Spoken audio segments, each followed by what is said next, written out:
give us the masterclass on X Twitter marketing as a whole. Yeah, I don't want to come off like an X expert, but I do know spaces very well. And I do know social audio. I've been deep into social audio since Clubhouse, and I've strictly kept my focus there. So I'll only speak on what I can speak on confidently, which is that X Spaces is a conference strategy for a Web3 brand. And every Web3 brand should treat X Spaces as a conference strategy. The difference is the barrier to entry significantly costs a lot less. And really, depending on who you speak to, my opinion is an X Space strategy is a solid 6 out of 10 opportunity every time. Meaning that you will have your viral moments and you'll have your slow moments, but it's a consistent 6. Meaning that every time you do a space and you onboard new speakers that become partners, it's like a conference strategy. It's a networking strategy. It's the same reason why you go to a conference. It's to meet the other people on the panels. It's to connect with the other brands that see the same value that you see, to build new partnerships, find investors, find speculative asset buyers, all in one place. Having been the guy who helped launch Mario Nafal's Twitter Spaces, I know how much it costs to sponsor one of those spaces, like $250,000 sometimes, upwards even more.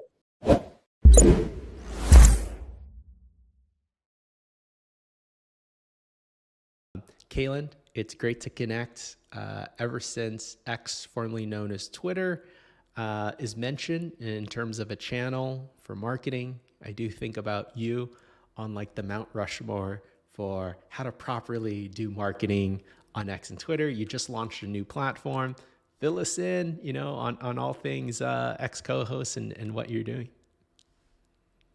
Thank you, man. I mean, I know you for a minute. I can tell you that you guys have hit your bonding curve as an agency in the Web3 ecosystem. I can tell you that most of them don't, especially in the last few years. I've seen many companies come and go, many service providers come and go, and I'm really happy to hear that we're having this conversation together today. I can't say many other agency partners that we worked with. I'm still talking with since I started, so that's always a good sign. Nice. But yeah, the 10,000 foot view of XCohost is people are looking in the Web3 ecosystem for a place to communicate and talk about what they're building.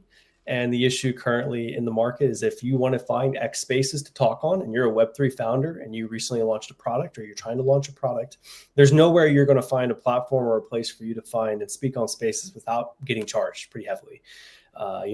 Having been the guy who helped launch Mario Nafal's Twitter Spaces, I know how much it costs to sponsor one of those spaces, like $250,000 sometimes, upwards even more.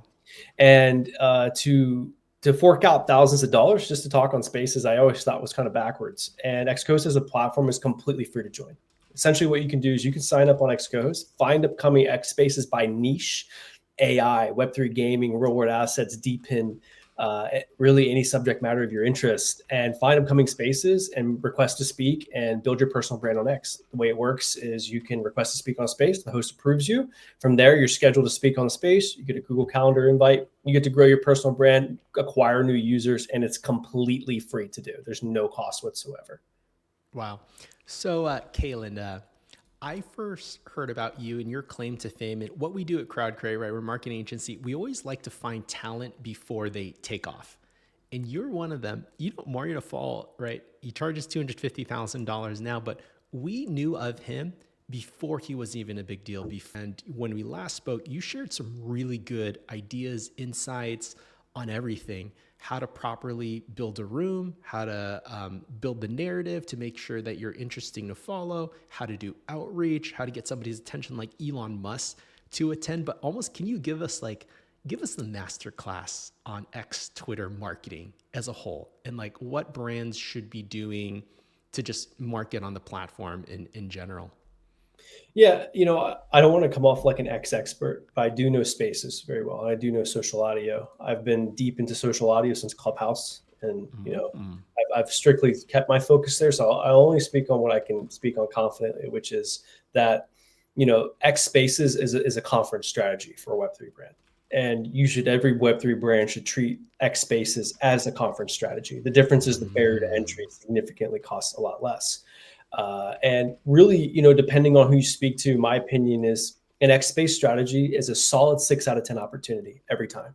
Meaning that you will have your viral moments and you'll have your slow moments, but it's a consistent 6. meaning that every time you do a space and you onboard new speakers that become partners, it's like a conference strategy. It's a networking strategy. It's the same reason why you go to a conference. It's to meet the other people on the panels. It's to connect with the other brands that see the same value that you see, to build new partnerships, find investors, find speculative asset buyers, all in one place. The difference is you're not forking out $20,000 into a conference strategy per year. You can effectively afford it for significantly less. And you can do that without XCohost. That's what we did before the platform existed. We just reached out to brands that were hosting spaces and asked them if we could invite a few of our own brands that we were working with. And that naturally turned into a platform over time. The main strategy I usually tell most brands to start with is consistency.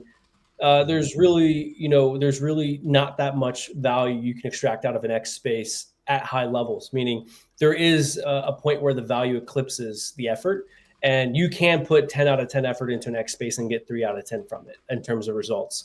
And that's why X spaces are really designed to be a long-term, week over week strategy to onboard your partners you just signed. For example, a brand like Shrapnel, I'm sure everybody has seen them in the Web3 gaming industry, has taken them by storm, right? We manage their X Spaces strategy. For them, it's just a means for them to provide value to their partners that they're signing up. So every single week, Shrapnel hosts a space, and it's just to highlight their current new partners that have signed up and partnered up with Shrapnel.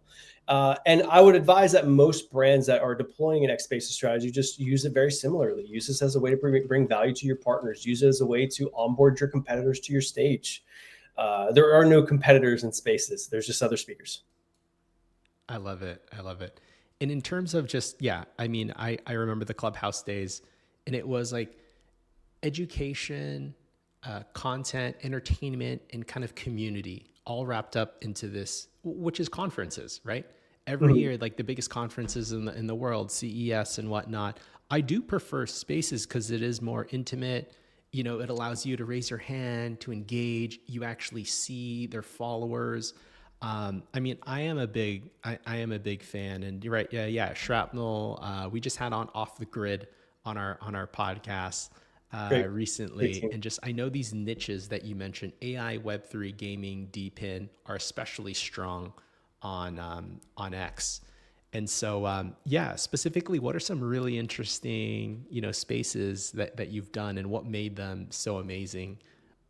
It's an interesting question. I would say what interests me most these days is XCohost. When we first started it, in the spaces ecosystem, there's more creators and there are brands hosting spaces when I first started. And the economy back then of spaces was brands forking out a lot of sponsorship money towards spaces.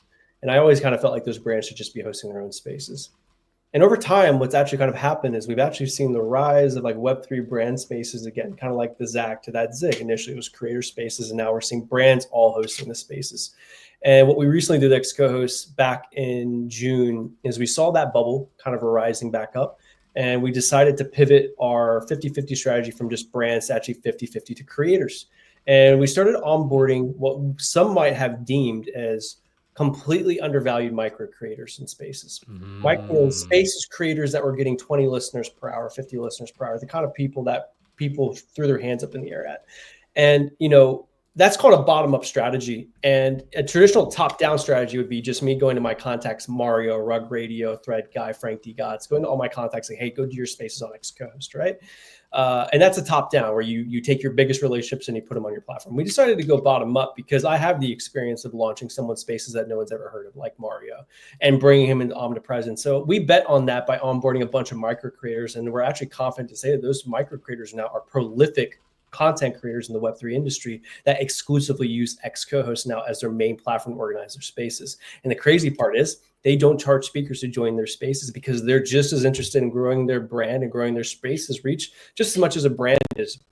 And what's really got me interested lately is onboarding more creators to using XCohost.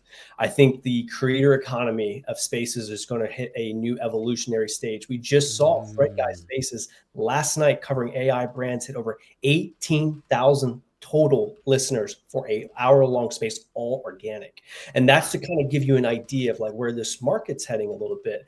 We saw something very similar in mid to late 2020 into going to 2021, where the market intention of spaces started picking back up because the value of the host. And we're starting to see that again. And Bitcoin price action in crypto is just like an oven. You turn up the heat, but things don't start cooking. It takes a while, right? And the Bitcoin price action, the oven is heating up. It's definitely heating up right now, but we're not cooking yet. I think we'll be seeing that cook around Q2 next year. That's my prediction for the media markets of crypto. Kaylnd, I love that. And so, even us at Crowdcreate, 90% of our revenue has actually come through search engine optimization. And the game for search engine optimization is just create the best possible content out there, put it in a blog post, and Google will reward you for creating that content by putting you at the top. And likewise, I think X and Twitter as a medium, it is going to reward creators like you who understand spaces and social audio and is able to make it creative in a way that you're going to start ranking the algorithm as more and more people come on. And exactly like you said, these undervalued micro creators. Mr. Beast was once an undervalued micro creator. And then now the YouTube algorithm loves him. He's literally setting the standard for YouTube marketing. And now he's a consultant for big brands, right? On just how to do YouTube marketing. I'm on Amazon Prime just an hour before I came on absolutely. Here. So that's where we're headed. For sure. And that same feeling, I do see you as undervalued, creator. Just, you truly know spaces and social audio. And if there's, of course, we believe that you just put out good insights in the world. You're going to attract really good people, be like, oh my gosh, Kaylnd. But the more and more that you can share some of these strategies for even like how many speakers should be on a space at a time. What is the timing? Actually, I'm kind of curious, like what happens when somebody talks too long? What happens when there's arguments? What happens share all the marketing insights and strategy, that you have for just people, because it's all good stuff. And it's completely new territory right now for marketing. I've seen it. I've really seen it all. I'll say that at this stage, we've now done by the end of this year, we'll have done the total of 3,000 spaces at XCohost, total of hosted spaces. We've really seen it all at this stage. I mean, while we're talking, there's X spaces happening through XCohost like right now, probably 3 or 4 simultaneously right now while we're speaking. And for us to be able to go and listen live to every single one of those and be able to like validate if something was said or something wasn't said, it wasn't scalable. So what we do is we introduce a rating system. Hosts can rate speakers, speakers can rate hosts. Very simple model, right? The only way for you to see your rankings is to rate the other person back, similar to Airbnb, similar to Uber. If you want to see what people said about you, say something about them. And the platform will reward the people who bring the most value, similar to how all marketplaces work, right? If I'm constantly joining spaces, not saying anything, not contributing anything, I'm just farming followers, other speakers are going to rank me as such. The host is going to rank me as such. I'm probably not going to get as good speaker booking opportunities on XCohost going forward, right? Similarly, if I'm providing a lot of value, maybe I'm even doing a free giveaway. I didn't even bring it up. I'm just giving tokens away to every single person that joins the space, right? I'm just constantly just trying to find a way to bring value to everybody. Everybody's going to rank me up. And then when I go to request to speak on a Coinbase space, an Arbitrum space, it's likely that I'm going to get that opportunity over somebody that's shilling or not contributing any value. Mm-hmm. But that being said, it's one of those things where we're on that bleeding edge of that type of system, because XCohost doesn't really have like a platform where we can go and point our finger at and say, okay, they're the market leader. We should look at what they're doing and just kind of mimic that. There really hasn't been an event platform for spaces that's ever been created. So a lot of what we're learning right now is just kind of like market reaction. Implementation, market reaction, implementation, market reaction. And it seems like the host to rating, speaker to host rating system is working, but we're on the lookout for people who gamify it. I'm sure there'll be a few. Yeah, I love it. What was really interesting too is when you put together people in a conversation where it's just like, oh my gosh, Elon Musk just attended this, X Twitter space alongside another individual, because never before could they be on this panel to debate with each other. And I thought that was really interesting. Yeah. And so I'm really excited about rolling out that feature. One thing we're going to be building at XCohost is there's formats for spaces, right? Mm-hmm. Roundtable is the most common type of panel, right? Mm-hmm. And you can contribute a roundtable. If I was a brand hosting a space that's a roundtable, you would kind of imagine like you're going to a conference and the banner has the brand's name and the brand's founder is in maybe a seat to the left, and the other panelists are all in 8 or 9 seats to the right. And you can kind of tell whose panel this is for, right? Mm-hmm. That's how you kind of compare a roundtable panel as a group of people sitting around a round table conversing with one another with a host, the person leading the discussion. We will be introducing debates, which I am so excited about introducing. It's something that we know is desperately needed because there are people that do better in those environments, that just are looking for that type of discussion. They're not interested in everyone kumbaya-ing, we're all going to make it conversations, which are most roundtable conversations, which have their value in the marketplace. But for your experts, for your sailors, for your Lucas of the world that are very knowledgeable in their industry, very knowledgeable on what they're speaking on, they're looking for somebody that can challenge that. They're looking for somebody that's going to push them. And it's a small group, but we're very excited about letting them do debates on XCohost. There'll be something that'll come Wow. Yeah. And I'd love to see like, I don't know, call just like the Web2 general audience. Cause imagine Luca or Frank D. Gods, they're very much Web3 people. But if you do match them up with somebody, I don't know, that's well known in just the traditional gaming world, the Nintendo, the Sega and whatnot, and you have them bridge those audiences, I do feel that's when you saw that, right, with Binance bringing on Cristiano Ronaldo, Steph Curry. So I think that'd be really, really interesting. Kaylnd, where's the best place for people to follow you and even learn more about XCohost and just to see the experience? And yeah, I'll say XCohost, all one word. And yeah, I would say if you're a Web3 founder or you work in the Web3 industry, we built XCohost for the lowest common denominator, which includes the social media manager. There are conversations revolving in the Web3 industry, from finding the right crypto job to building the next ZK roll-up infrastructure platform in Web3. And the range is broad, meaning that it's newbie friendly and expert friendly. But on X at XCohost is the best place to find us. Nice. Awesome. Well, Kaylnd, keep doing what you're doing and appreciate this. 100%. Always grateful to talk to you, my friend. Appreciate you having me.